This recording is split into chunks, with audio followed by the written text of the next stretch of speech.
नमस्कार, the great Maratha kitchen मध्ये आपलं स्वागत आहे। आज आपण बनवणार आहे उरलेल्या चपातीपासून गार्लिक ब्रेड चपाती। त्यासाठी लागणारे साहित्य आहे चीज, बटर, चीज प्लेट, बारीक चिरलेली भाजी, त्याच्यामध्ये कांदा, शिमला मिरची, टोमॅटो आणि वाफवून घेतलेले मक्याचे दाणे आहेत। ही शिल्लक राहिलेली चपाती आहे, tomato ketchup, chili flakes, mayonnaise, pizza sauce आणि शेजवान चटणी। सगळ्यात आधी आपण भाज्या एकत्र करून त्याच्यावरती सॉसेस घालून घेणार आहे। मेयोनीज,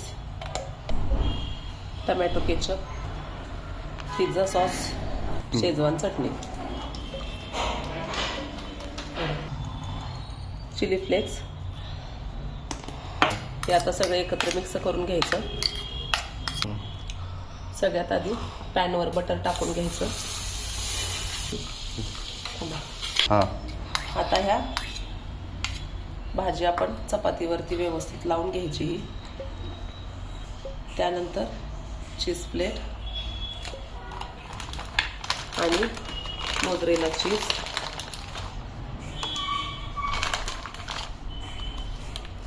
हे असं व्यवस्थित बंद करून बटर लावलेल्या पॅनवर आपण दोन्ही बाजूनी शेकून घेणार आहे।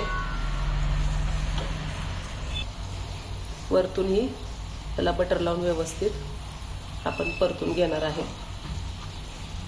अशा पद्धतीने व्यवस्थित ह्याला दोन्ही बाजूनी शेकून घ्यायचं आहे। अशा पद्धतीने आपली गार्लिक ब्रेड चपाती तयार झालेली आहे। या अशा पद्धतीने आपली ब्रेड गार्लिक चपाती तयार झालेली आहे। एकदम झटपट आणि मुलांना आवडेल असं, रोज रोज पिझ्झा खाण्यापेक्षा अशा पद्धतीने जर आपण करून दिलं तर मुलं आवडीने खातील। तुम्ही एकदा घरी जरूर ट्राय करा। रेसिपी आवडली तर चॅनलला लाईक करा, सबस्क्राईब करा, कमेंट करायला विसरू नका।